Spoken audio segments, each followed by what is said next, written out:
Shalom, sahabat sampaikan selamat pagi, selamat bertemu kembali di dalam kasih Tuhan Yesus Kristus. Bapak Ibu, Saudara yang dikasih Tuhan, mari pagi ini kita datang kepada Dia, menyembah Dia, memberikan satu pujian yang terbaik, pujian yang menyumbangkan hati Tuhan. Kunyanyi, haleluya. Saya undang sidang jemaat semuanya untuk bangkit berdiri.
Tuhan yang kami sembah di dalam nama Tuhan Yesus.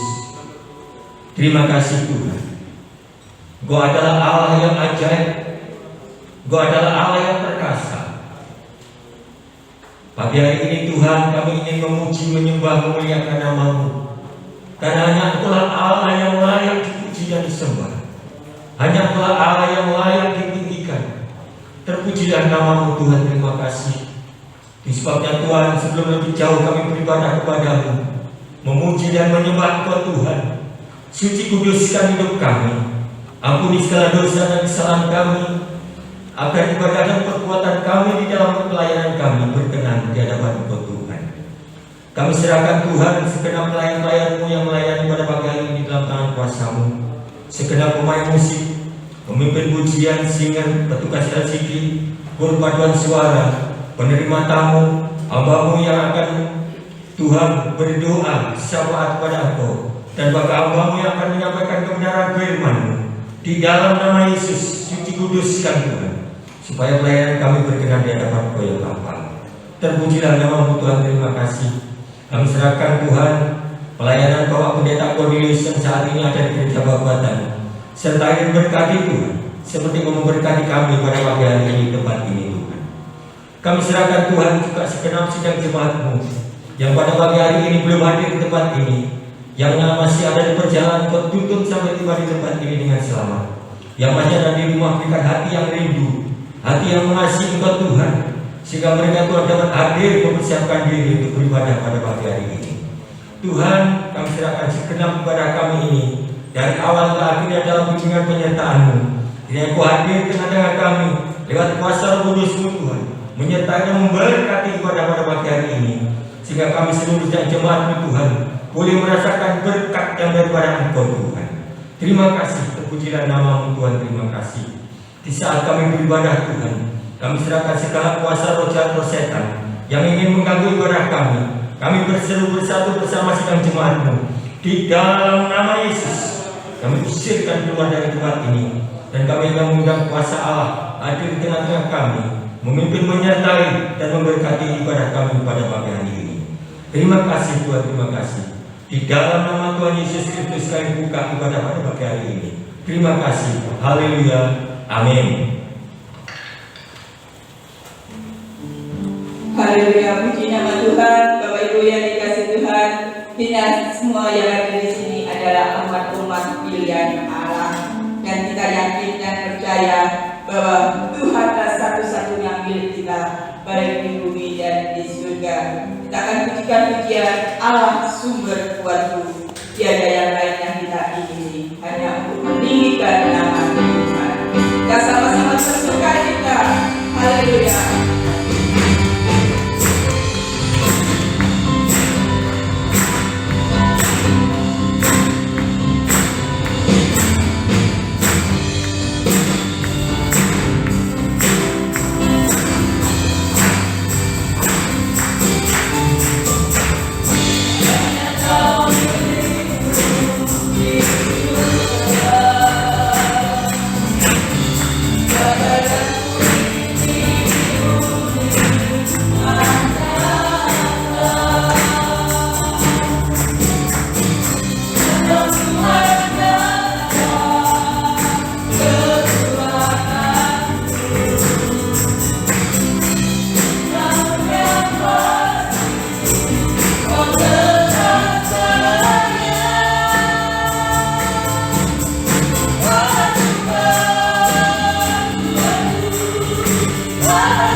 berkekuatan kita. Puji nama Tuhan. Kita akan mendengarkan firman Tuhan. Biarlah firman Tuhan pada pagi hari ini memberikan kekuatan di dalam hidup kita. Pemilik hidupku, dalam tangan Tuhan kita serahkan seluruh kehidupan kita.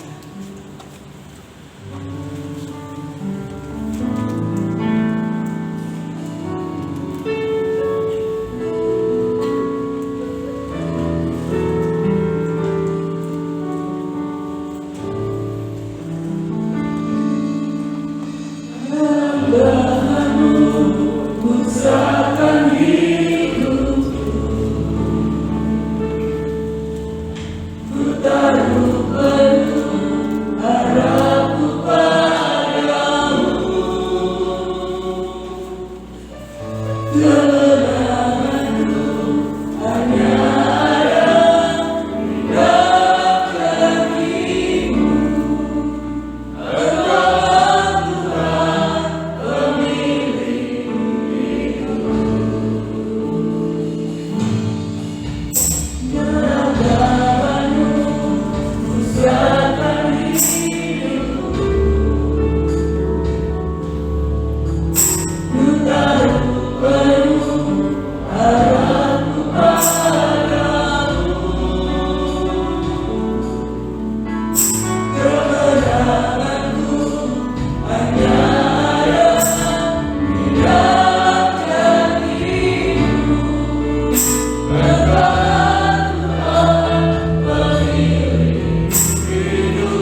Titus berdoa firman Tuhan.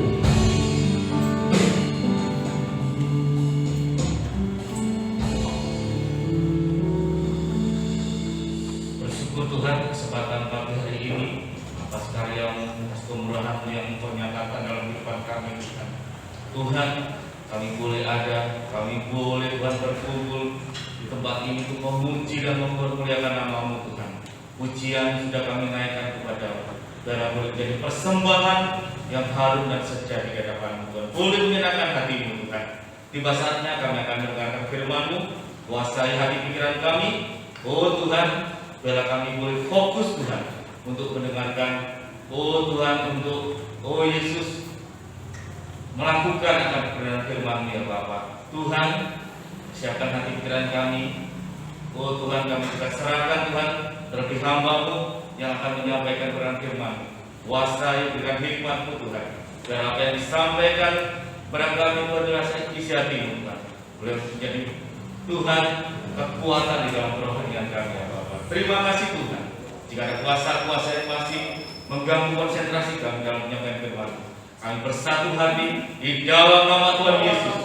Biar kuasa-Mu Tuhan mau mengasihi Tuhan ini di ruangan hati kami ya Bapa. Terima kasih Tuhan. Di dalam nama Tuhan Yesus kami perasaan doa kami. Haleluya. Amin. Sidang jemaat yang dikasih Tuhan, Shalom.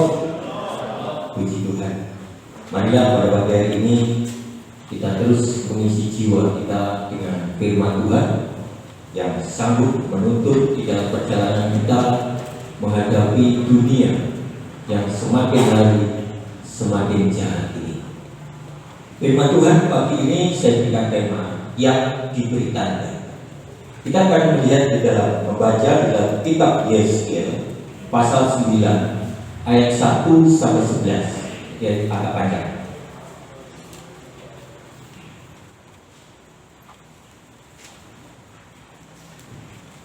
Yeskiel 9 ayat 1 sampai 11.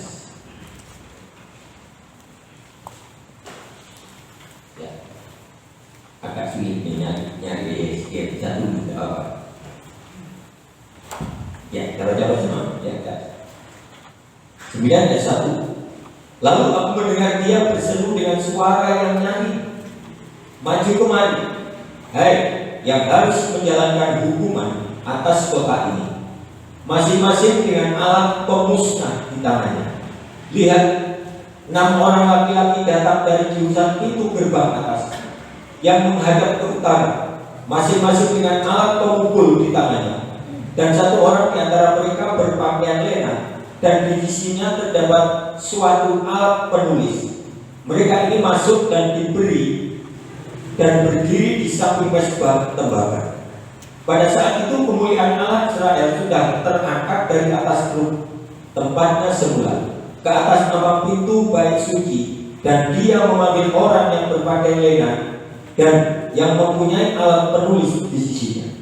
Firman Tuhan kepadanya, berjalanlah dari tengah-tengah kota, yaitu Yerusalem, dan tuliskan huruf T pada dahi orang-orang yang berkeluh kesah karena segala perbuatan-perbuatan keji yang dilakukan di sana. Dan kepada yang lain-lain aku mendengar dia berfirman, ikutilah dia dari belakang melalui kota itu dan pukullah sampai mati. Janganlah merasa sayang dan jangan kenal belas kasihan. Orang-orang tua, teruna-teruna, darah-darah, anak-anak kecil, dan perempuan-perempuan bunuh dan musnahkan. Tetapi semua orang yang diberi tanda dengan huruf T itu jangan disinggung, dan mulailah dari tempat kudusku. Lalu mereka mulai dengan tua-tua yang berada di hadapan bait suci. Kemudian firman-Nya kepada mereka, najiskanlah bait suci itu dan penuhilah pelataran-pelatarannya dengan orang-orang yang terbunuh. Pergilah, mereka pergi keluar dan memukul orang-orang sampai mati di dalam kota. Sedang mereka memukuli orang-orang sampai mati waktu itu, aku tinggal di belakang, aku sujud dan berseru kataku, aduh Tuhan Allah, apakah Kau memusnahkan seluruh sisa Israel di dalam mencurahkan amarahmu atas Yerusalem? Jawabnya kepadaku, kesalahan kaum Israel dan Yehuda sangat banyak, sehingga tanah ini penuh hutang darah dan kota ini penuh ketidakadilan. Sebab mereka berkata, Tuhan sudah meninggalkan tanah ini dan Tuhan tidak melihat. Karena itu aku juga tidak akan merasa sayang dan tidak akan kenal belas kasihan. Kelakuan mereka akan kutimpakan atas kepala mereka. Lihat, orang yang berpakaian lenan itu dan yang mempunyai alat penulis di sisinya memberikan laporan, katanya, aku sudah kerjakan seperti engkau beritakan kepadaku. Amin. Suatu kejadian yang mengerikan, di mana kalau kemurkaan Tuhan itu dinyatakan karena kesalahan-kesalahan orang yang sudah dipilih, karena perbuatan-perbuatan orang-orang yang sudah dipilih, yaitu suku bangsa Israel. Jadi Tuhan lebih murka terhadap orang yang sudah dipilih daripada orang yang tidak dipilih. Ini yang pertama harus kita perhatikan. Lihat, tadi dikatakan siapa mereka yang dimurkai oleh Tuhan. Tuhan mengatakan tadi tidak ada belas kasihan. Tidak ada belas kasihan. Orang-orang tua, teruna-teruna, darah-darah, anak-anak kecil, perempuan-perempuan, bunuh dan musnahkan. Tetapi orang-orang yang memiliki tanda huruf T, jangan di situ. Siapa orang-orang yang memiliki tanda huruf T? Dikatakan tadi, orang-orang yang memiliki tanda huruf T adalah orang-orang yang berkeluh kesah di dalam melihat ketidakbenaran bangsa-bangsa di sisi kiri kanan. Jadi orang-orang yang diberi tanda huruf T ini adalah orang-orang yang berani menderita di dalam kebenaran. Di saat yang lain melakukan ketidakbenaran, maka kita harus tetap menjadi orang yang benar. Di saat orang lain menunjukkan kelakuannya yang tidak semestinya, kita harus tetap berjalan sesuai dengan kebenaran firman. Di saat orang lain memperbolehkan berbuat ini dan itu, ABCD, tetapi kita harus tetap berjalan di atas kebenaran firman. Nah, orang-orang seperti inilah nanti yang akan diberi tanda. Dan orang yang diberi tanda ini nanti adalah orang-orang yang diselamatkan. Coba bayangkan, saudara, apa bisanya anak kecil? Anak kecil belum tahu salah, tetapi akibat dari perbuatan orang tuanya, maka anak-anak kecil inilah yang akan menjadi korban. Ini juga yang harus kita ambil di dalam pelajaran ini. Jangan sampai perbuatan kita yang melanggar hukum-hukum Tuhan, maka yang akan menjadi korban anak-anak kita. Saya yakin tidak ada bapak ibu yang tidak sayang dengan anaknya. Oh, anaknya sakit sedikit aja sudah bingung, lari ke sana kemari, dibawa ke puskesmas, tidak mempan bawa rumah sakit, tidak mempan dipanggilkan dokter spesialis.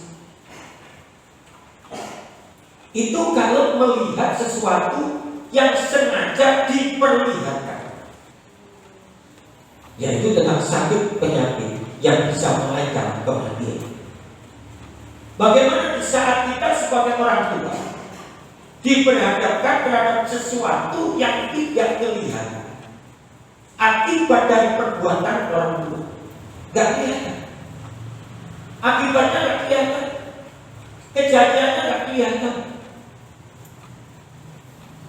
tetapi anak-anak kita bisa menjadi korban.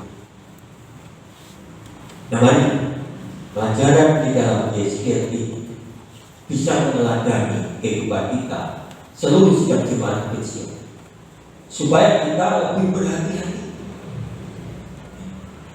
berhati-hati, menjaga hidup ini.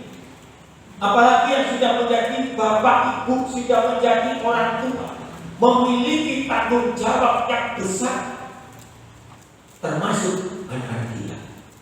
Jangan sampai kita yang memakan buah nangkanya, anak-anak kita yang kena mulutnya. Kasihan. Di sini Tuhan mengatakan akan dimusnahkan tanpa belas kasih. Jadi sudah tidak ada waktu lagi untuk bertobat. Tidak ada waktu lagi mempunyai kesempatan untuk memperbaiki segala sesuatu. Nah, disinilah mari selama kita masih diberi waktu, kita masih diberikan umur sehat, kita terus mawas diri terus, alias temposrio, bisa menempatkan diri dimanapun kita berada. Apakah di luar sana, di komunitas pekerjaan kita, apakah kita di gereja, komunitas kita, hubungan kita kepada Tuhan, diintrospeksi terus, supaya tidak mengakibatkan hal-hal yang buruk terhadap orang-orang yang mengikuti kita, yang berada di dalam tanggung jawab kita, istri kita, anak kita, suami kita, anak kita, semua sama. Mari peringatan ini kita benar-benar berharap kepada Tuhan, atau kita benar-benar menjadikan diri kita sebagai orang-orang yang layak memiliki tanda di dahi kita, yaitu huruf T. Supaya pada saat pembukaan datang, Tuhan Yesus datang yang kedua kalinya, kita boleh hidup bersama-sama dengan Tuhan. Dan orang-orang yang tidak memiliki tanda nama Tuhan, maka akan dimusnahkan tanpa belas kasih. Di saat Tuhan Yesus datang yang kedua kali, tidak ada pilihan. Apakah itu orang dewasa, tua, muda, teruna, kecil, semua yang tidak berkenan akan dimusnahkan. Nah, disitulah maka kita harus menjadi orang yang selalu bisa memikirkan hal itu. Kapan itu datang? Kapan kejadian ini nanti akan datang? Kalau kita tidak bersiap sedia, kalau kita tidak berjaga-jaga, tahu-tahu nanti datang, atau nanti malam datang, di saat kondisi kita belum siap. Kemarin di dalam acara doa penghiburan almarhum Bapak Pendeta Paulus mengatakan, kenapa orang mati? Kenapa orang takut mati? Karena belum siap. Takut. Jangan-jangan aku nanti masuk neraka. Tetapi kalau kita siap, mati bertemu dengan Tuhan, itu berbahagia di dalam kitab Wahyu. Berbahagia orang yang mati di dalam nama Tuhan. Kenapa? Karena siap. Yang benar juga. Sebabnya pada bagian ini, mari sedang jemaat yang dikasih Tuhan, tidak ada orang yang tidak akan mati. Semua orang akan mati. Sebelum kita mati, kita harus mempersiapkan hidup ini sebaik-baiknya, supaya kita orang-orang yang telah dipilih oleh Tuhan benar-benar layak menerima tanda keselamatan di dalam diri, layak untuk bersama-sama dengan Tuhan, supaya kita nanti tidak menyesal kemudian. Karena sudah tidak ada waktu. Tidak ada kesempatan lagi di saat Tuhan menetapkan harinya. Tidak ada orang yang bisa melanggar diri. Karena bumi ini, langit, laut, semua akan lenyap dengan gemuruh yang biasa dalam Petrus. Saudara mendengar petir saja enggak receh. Tetapi firman Tuhan katakan gemuruh yang dahsyat. Pak Ali sudah pernah mungkin mendengarkan suaranya bom. Pernah. Kadang itu baru bom. Belum gemuruh yang dahsyat yang bisa menghancurkan seluruh unsur-unsur dunia ini. Betapa nanti takutnya semua manusia. Tetapi orang-orang yang memiliki tanda akan diangkat oleh Tuhan, tidak menyaksikan semuanya itu. Enggak. Karena sudah diangkat oleh Tuhan. Nah, disinilah maka kita mempunyai satu pilihan. Apakah kita memilih mempersiapkan diri dengan sekuat tenaga, atau gampang itu perkara nanti pulang berjalan saja mengikuti arus air. Tetapi saya yakin seluruh sidang jemaat Bukit Sion ini berusaha untuk mempersiapkan diri sekuat tenaga, berani menderita untuk kebenaran. Amin. Harus. Jangan sampai hidup seenaknya. Jangan, nanti menyesal. Sebab kita semua akan menghadapi itu. Tidak ada satupun yang tidak. Semua akan menghadapi itu. Nah, disinilah maka orang-orang yang mempunyai tanda kebenaran akan diselamatkan Tuhan. Kita baca 1 Yohanes 2 ayat 3-6. 1 Yohanes 2 ayat 3-6.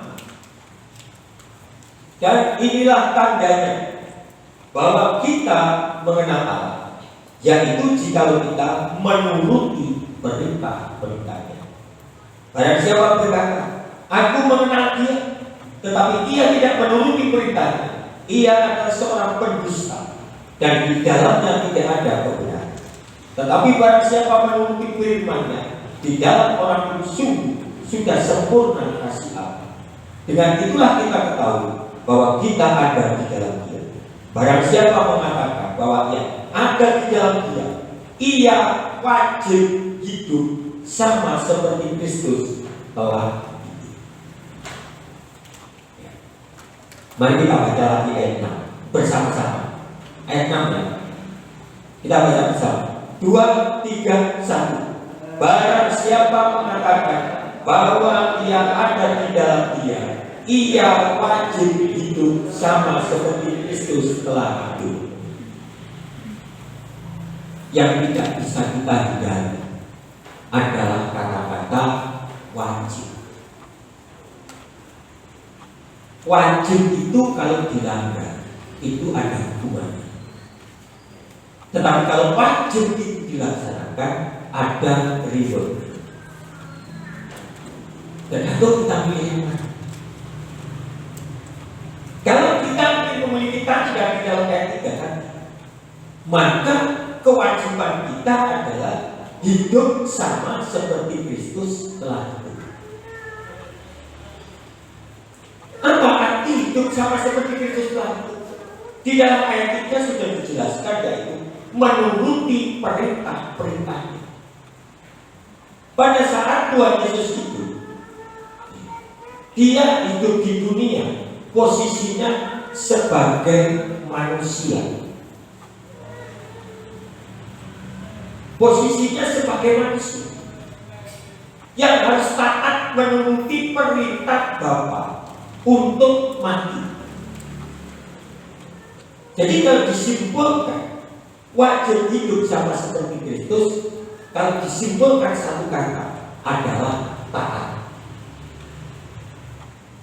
Taat terhadap perintah Bapa.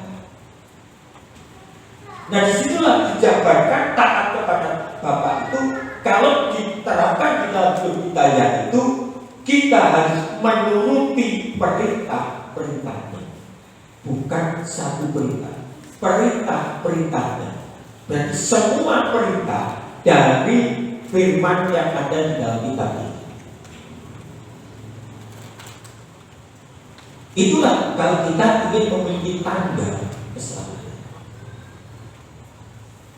Nah, jadi mulai sekarang inilah mari kita, apa yang kita dengar dari pelajaran firman, disitulah kita catat di dalam hati sang bayi kita untuk kita turuti semuanya. Nah, untuk menuruti perintah-perintah Tuhan inilah yang dikatakan orang-orang yang berani menderita di dalam kebenaran. Gak boleh itu, gak boleh begini, gak boleh begitu. Kan gak enak. Dompetnya kado, uangnya banyak, fasilitasnya sempurna, rumah di mana-mana. Melihat tetangga kiri kanannya, kok enak ya? Bisa gandeng si A, bisa gandeng si B. Hari ini tidur di sana, hari ini tidur di sana, hari ini tidur di sana, kok enak ya? Sebenarnya aku bisa. Tetapi tidak. Apapun alasan, tidak boleh. Karena firman Tuhan sudah mengatakan tidak boleh. Jangankan kok begitu. Tuhan mengatakan berkatilah musuh. Kasihilah musuhmu. Apakah ada pengajaran di luar sana yang seperti itu? Tetapi kita harus menurut. Sama seperti Tuhan Yesus di saat dia berdoa, Bapa, jikalau kau berkenan lakukan cara ini, tetapi biarlah kehendak yang jalan. Di saat Tuhan Yesus akan melaksanakan tugas untuk mati, itu juga tak ringan, berat. Saudara belum pernah meneteskan keringat darah. Waktu itu Tuhan Yesus berdoa di taman Getsemani, keringatnya, pautnya sampai meneteskan darah. Itu tandanya dan mudah, dan ringan pekerjaannya dipikul oleh Tuhan Yesus untuk menyelamatkan Anda. Dan ringan. Saudara paling berkeringat biasa, menangis air mata biasa, belum sampai mengeluarkan darah. Tetapi Tuhan berdoa sampai meneteskan darah di dalam tubuh. Itu tandanya berat, tetapi tetap harus dilaksanakan. Dikatakan, biarlah kehendakmu yang jadi. Saudara, di saat kita melawan ketidakbenaran, di saat kita melawan keinginan-keinginan yang mengakibatkan dosa, belum sampai meneteskan darah. Gimana? Belum. Paling gak enak. Bahasa Latinnya gentut, nelongso, hanya itu. Ya. Kalau anak muda nggak happy, anak muda, oh ini boleh itu semua boleh. Temanku enak ya, cangkruk minum kopi sambil rokokan. Lu aku nggak boleh.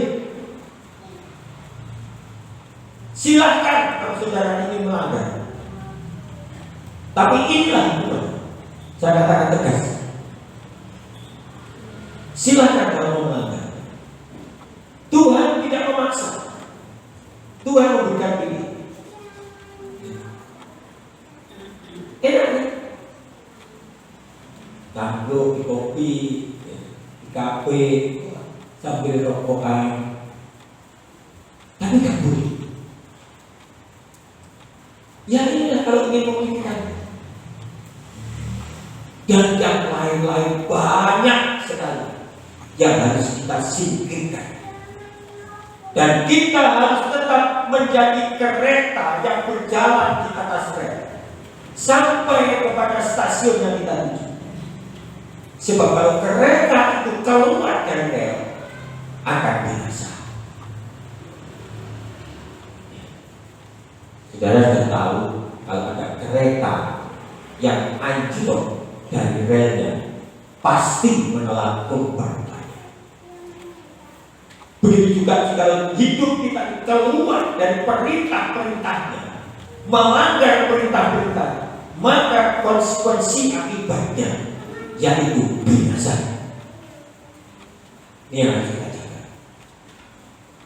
Dan pada pagi hari ini firman Tuhan mendampingi kita menempatkan diri orang yang mau diberi tanda atau orang yang diberi kebebasan.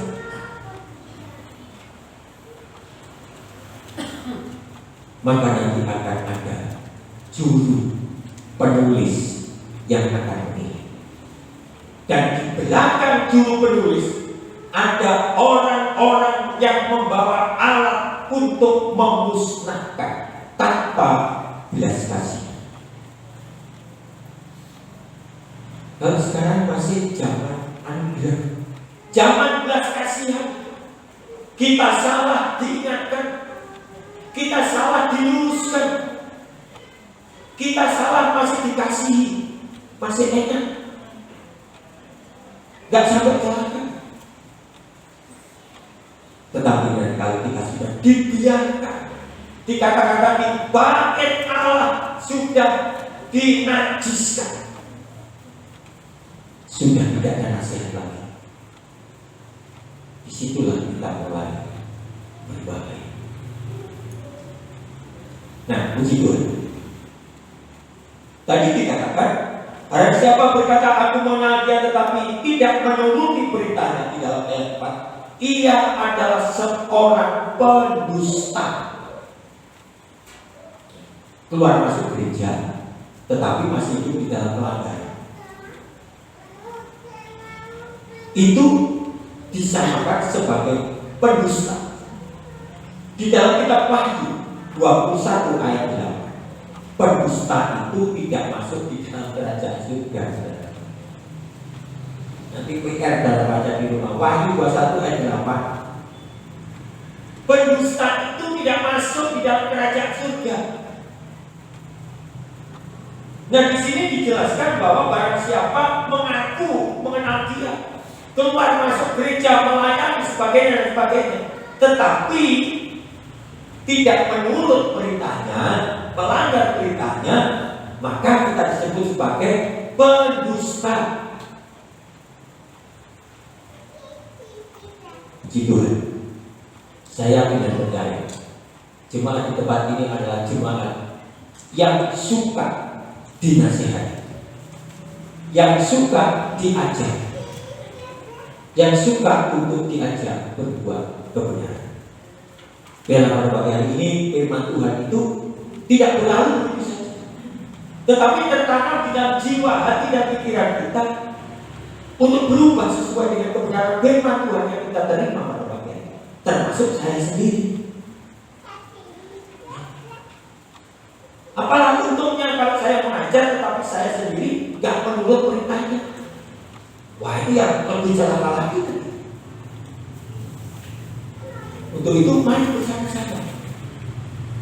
Anda belajar, saya lebih belajar, saya lebih ngotot lagi, supaya saya dapat melaksanakan firman yang saya ajarkan. Ya, puji Tuhan. Nah, sebab gereja pada akhir zaman nanti akan terjadi pemisahan, yaitu penampilan. 1 Petrus 4 dan 17-19. Di sini nanti akan dipisahkan orang-orang yang memiliki tanda dan orang-orang yang tidak memiliki tanda. 1 Petrus 4 17-19. Karena sekarang telah tiba saatnya penghakiman dimulai, dan pada rumah Allah sendiri yang harus pertama-tama dihakimi.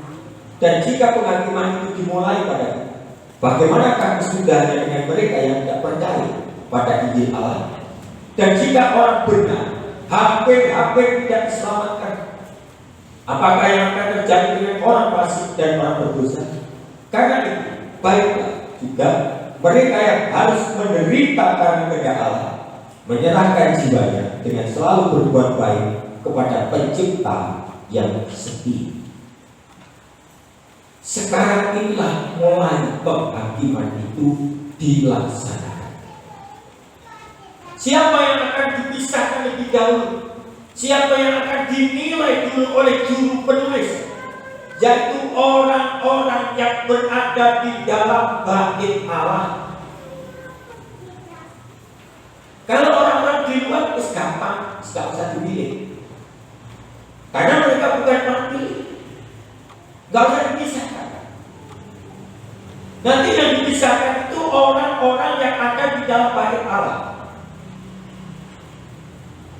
Siapa yang memiliki tanda dan siapa yang tidak memenuhi kriteria untuk memiliki tanda, itu akan dipisahkan.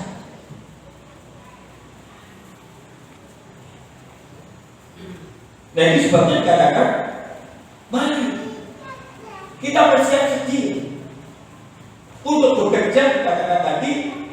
Dan jika orang benar hampir-hampir tidak diselamatkan, apakah yang akan terjadi dengan orang fasik dan orang berdosa? Orang benar saja masih mempunyai risiko hampir-hampir tidak terselamatkan.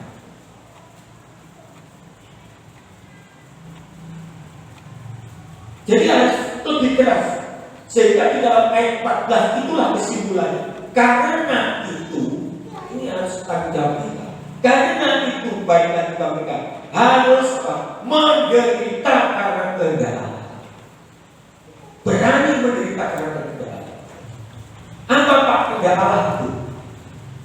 Apa kehendak Allah? Kehendak Allah itu yang menuruti firman yang kita dengar ini. Itu kehendak Allah. Rencananya Allah adalah menyelamatkan kita. Tetapi kehendak Allah kita harus menurut terhadap firman-Nya, supaya rencananya Allah untuk menyelamatkan kita, untuk masuk di dalam kerajaan surga itu menjadi nyata. Jadi rencana dan kehendaknya Allah itu harus klop. Ya. Berani menderita karena kehendak Allah dan menyerahkan jiwanya dengan selalu berbuat baik kepada Pencipta yang setia. Selalu berbuat baik kepada Pencipta. Apa artinya? Taat kepada Tuhan, menghormati Tuhan, mencintai Tuhan dengan sungguh-sungguh. Itu berbuat baik kepada Pencipta. Dan yang kedua, berbuat baik kepada sesama. Kita selalu diajar bagaimana sih kita menempatkan diri sebagai orang Kristen.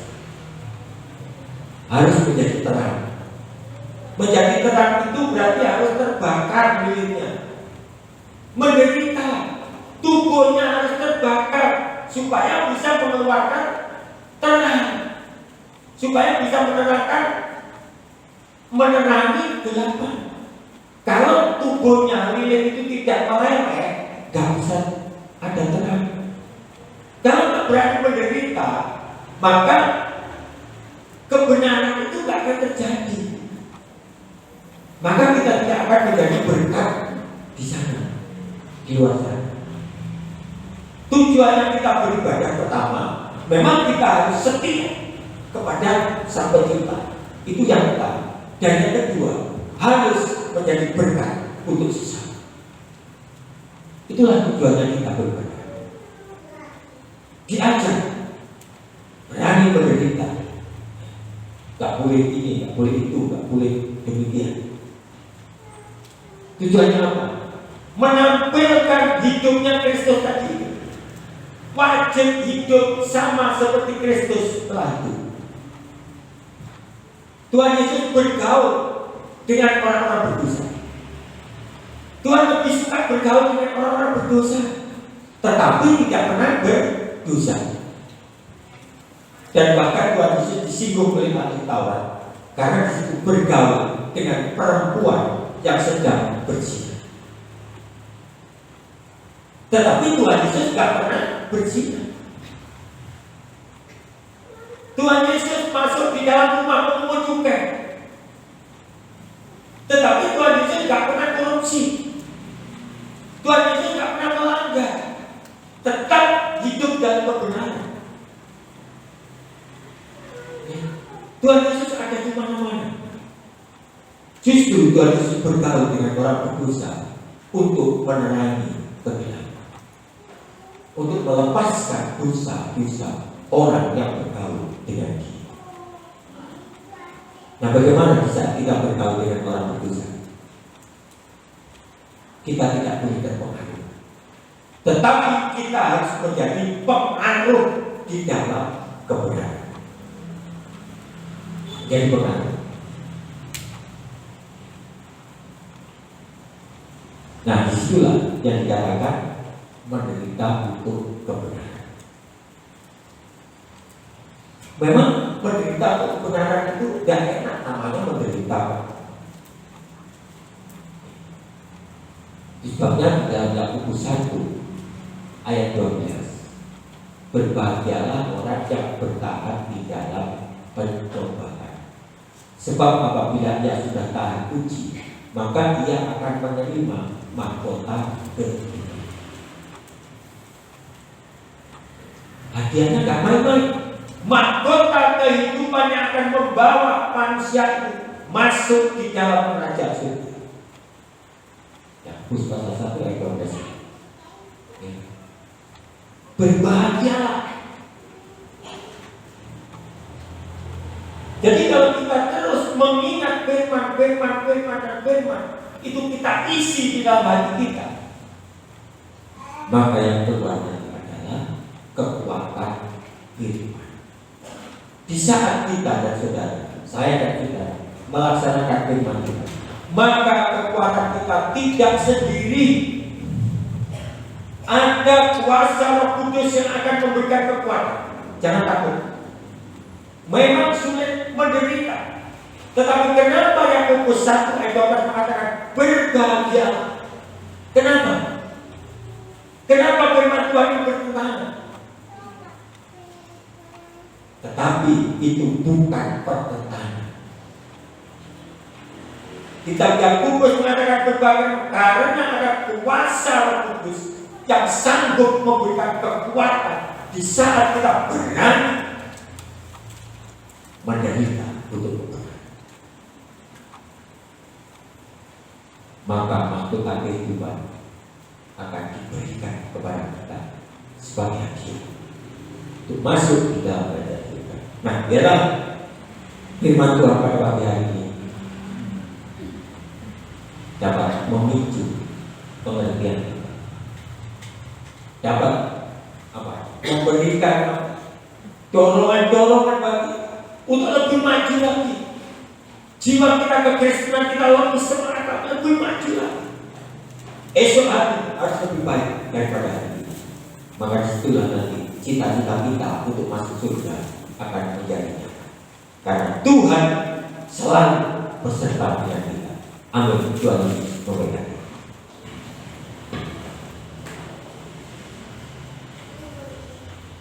Kita akan memujikan Tuhan. Kita harus melupakan apa yang ada di belakang kita. Kejadian-kejadian yang merugikan kehidupan kita itu harus kita tinggalkan, harus kita lupakan, dan kita mengarahkan diri apa yang ada di hadapan kita semakin hari semakin baik.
dan ku berlari kepada tujuanku.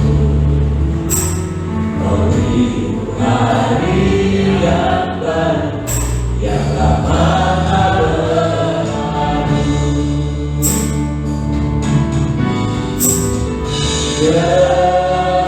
Rencana-Mu, oh Tuhan, indah hatiku tak terbatas oleh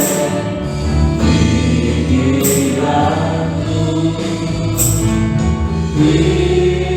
Firman-Mu tiada akhir, sumber kekuatan, Kau pengharapanku, Kau terbaik hatiku. Saya mampu bagi berdiri.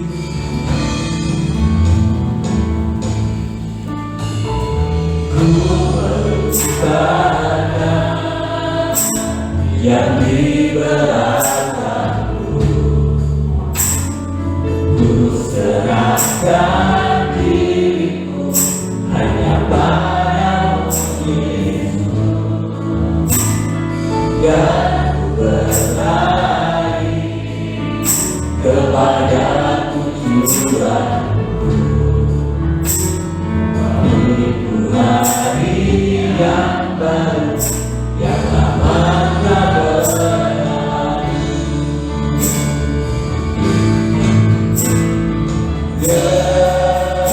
Rencana-Mu, oh Tuhan, indah hatiku tak terbatas oleh pikiranku. Firman-Mu tiada akhir, sumber kekuatan, Kau pengharapanku, Kau terbaik. Rencana-Mu, oh Tuhan, indah hatiku tak terbatas oleh pikiranku. Firman-Mu tiada akhir, sumber kekuatan, Kau pengharapanku, Kau terbaik hatiku.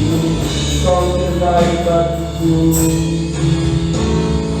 Kau terbaik hatiku. Haleluya, haleluya, haleluya,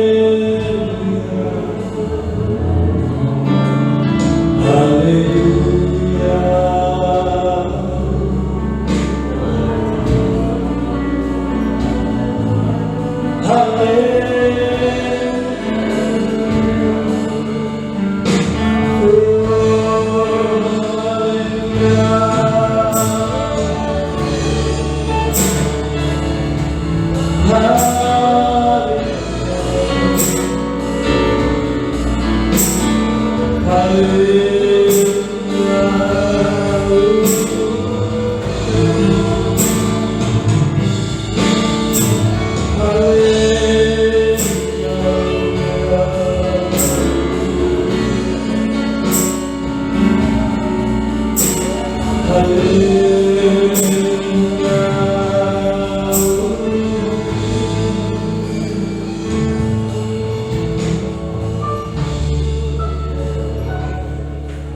Mari kita diam sejenak.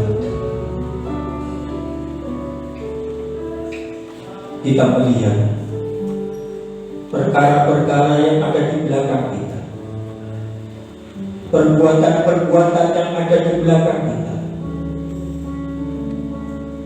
Marilah kita tinggalkan semua pada pagi hari ini, dan kita berlari pada tujuan. mengarahkan diri yang ada di hadapan kita, berlari kepada hadiah, yaitu panggilan surga. Agar pengiringan kita kepada Tuhan tidak sia-sia, agar pengiringan kita menjadi nyata, untuk kita sanggup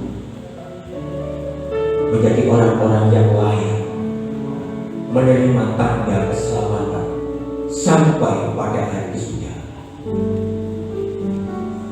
Tuhan Yesus, terima kasih biarlah firman-Mu pada pagi hari ini memberikan teguran yang keras di dalam hidup kami. Tujuannya adalah untuk menyelamatkan jiwa kita. Berilah kami kemampuan, kekuatan untuk menjadi orang-orang yang benar-benar mengasihi Engkau dan berani menderita untuk kebenaran, berani hidup di dalam kebenaran firman. Dan dalam firman-Mu tidak berlalu dengan sia-sia, tetapi firman-Mu berbuah menjadi nyata di dalam hidup kita, dan kita akan berubah, keluar dari tempat ini berubah untuk menjadi orang-orang yang hidup sesuai dengan kebenaran firman. Terima kasih Tuhan. Jamah hati yang ada pada malam pada pagi hari dalam nama Yesus. Tanamkan firman-Mu di dalam jiwa hati, di dalam pikirannya Tuhan. Terima kasih sehingga seluruh sidang Jumat boleh pulang dengan membawa berkat sukacita daripada firman. Terima kasih. Di dalam nama Yesus kami berdoa dan mengucap syukur. Haleluya. Amin. Silakan duduk kembali.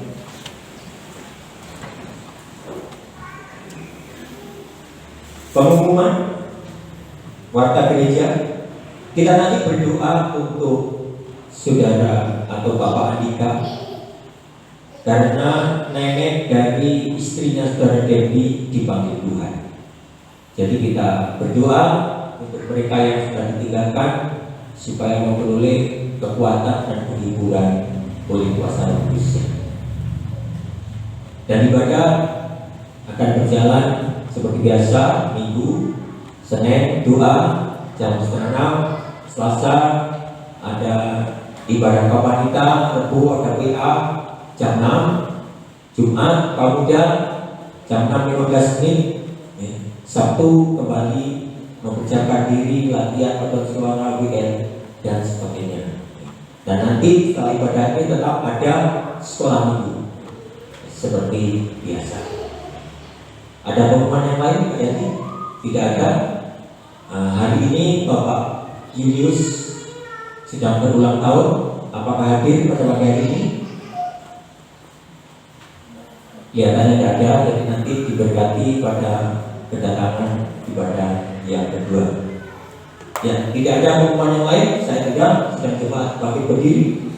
Kita pujikan dengan pujian.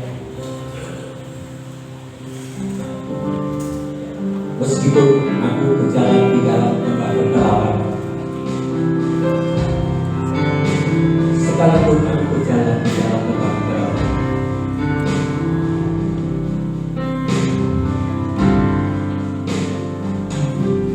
sekalipun aku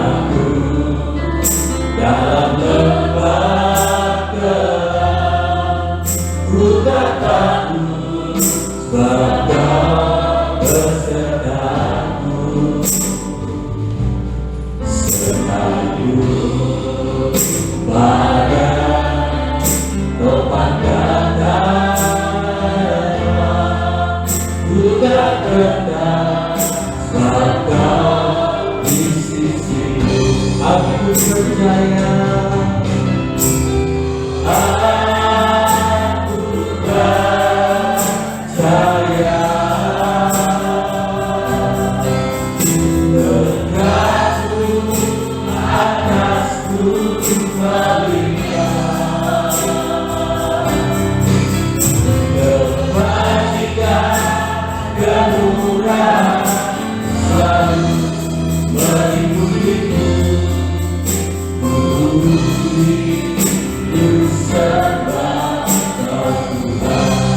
Aku percaya, aku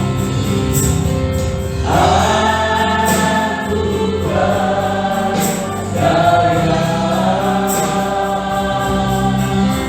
berkatmu atasku melimpah, kebajikan kemurahan selalu mengikutiku.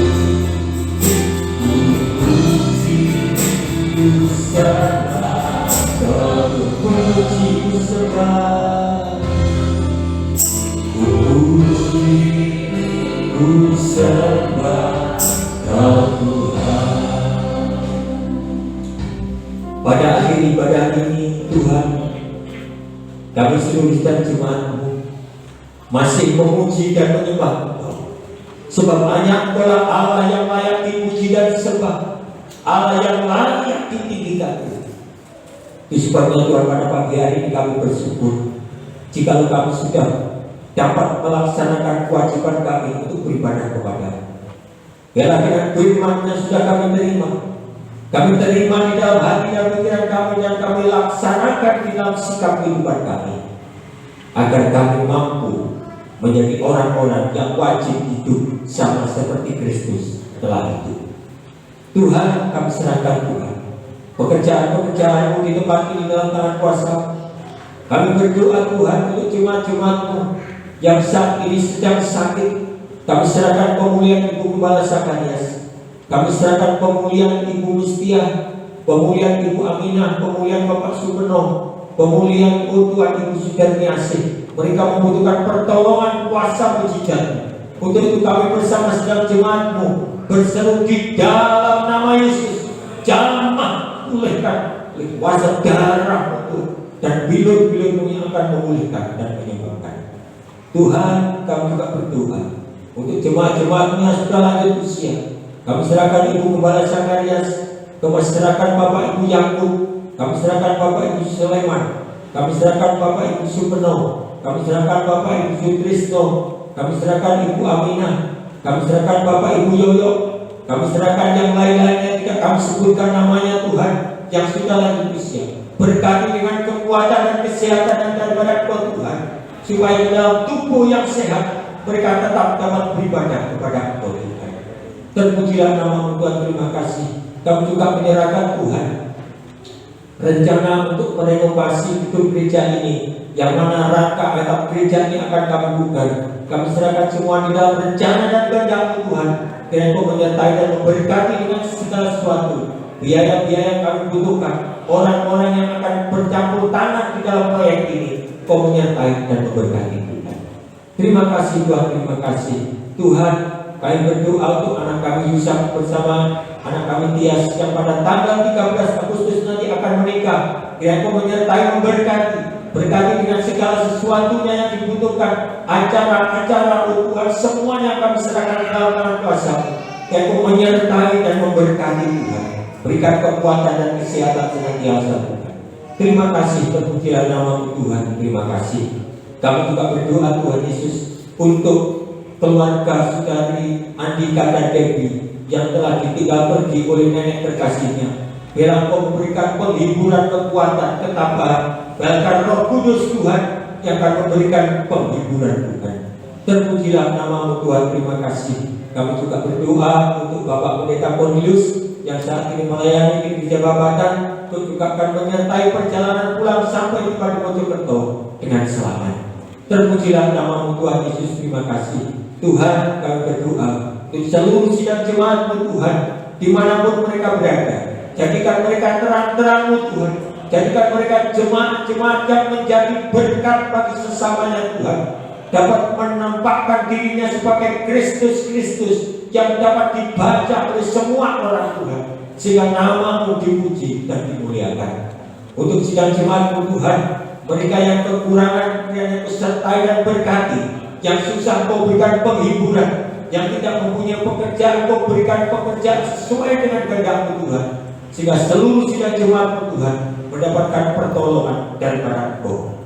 Tuhan, kami berdoa khusus untuk anak-anak Kau muda di tempat ini. Engkau pegang hidupnya Tuhan, pimpin dengan kuasa Roh Kudus-Mu untuk senantiasa hidup di dalam kebenaran firman-Mu, supaya anak-anak pemuda ini tidak satu pun yang hilang Tuhan. Mereka yang akan menjadi penerus-penerus di dalam Tuhan berjemaat di tempat ini, untuk pegang mereka Tuhan. Berkati Tuhan apapun yang dikerjakannya. Yang masih sekolah, Mu berkati dengan hikmat, akal budi kepandaian. Yang sudah bekerja, Mu berkati apapun yang dikerjakannya Tuhan. Terima kasih Tuhan, terima kasih. Terpujilah nama-Mu, terima kasih. Pada akhirnya Tuhan, kami berdoa untuk bangsa dan negara ini, yang Kau berkati untuk menyelesaikan masalah COVID ini Tuhan, supaya bisa selesai dengan tuntas. Dan Kau pakai Bapak Presiden, Bapak Wakil Presiden, para menteri sampai jajarannya ke bawahnya Tuhan, untuk menciptakan bangsa dan negara ini menjadi negara yang, oh Tuhan, aman dan sejahtera Tuhan. Dan dalam berkat Kau-curahkan di dalam bangsa dan negara ini Tuhan. Terima kasih khusus untuk Kota Mojokerto, kami serahkan dalam tangan kuasa-Mu. Kau menyertai dan memberkati, berikan keamanan, kedamaian, ketenteraman, supaya kami juga tetap bisa beribadah dengan aman dan tenteram. Terima kasih, terpujilah nama Tuhan. Terima kasih Tuhan, terima kasih. Kami serahkan sedang jemaat-Mu. Mungkin mereka yang hadir pada malam hari ini, ada yang membawa beban, ada yang membawa kesusahan, kesedihan. Engkau angkat di dalam nama Yesus, supaya mereka boleh pulang dengan membawa berkat, pertolongan dan pada Tuhan. Terima kasih. Yang berdoa Tuhan untuk Bapak Julius yang pada pagi hari ini sedang berulang tahun, kiranya Kau memberkati dengan kekuatan, kesehatan, perpanjangan umur, kedamaian, kesejahteraan di dalam kehidupan rumah tangganya, dan memberkati apapun yang dikerjakannya. Terima kasih Tuhan, terima kasih. Sekarang sidang jemaat yang dikasih Tuhan, pulanglah dan terimalah berkat daripada Allah, cinta kasih daripada kuasa Roh Kudus yang akan menyertai kehidupan kita, memberkati kehidupan kita, menuntun langkah-langkah hidup kita mulai hari ini sampai Tuhan Yesus datang yang kedua kalinya. Di dalam nama Bapa, Allah dan Roh Kudus, yaitu Tuhan Yesus Kristus, kami berdoa. Haleluya, amin. Selamat ulang, Tuhan Yesus memberkati.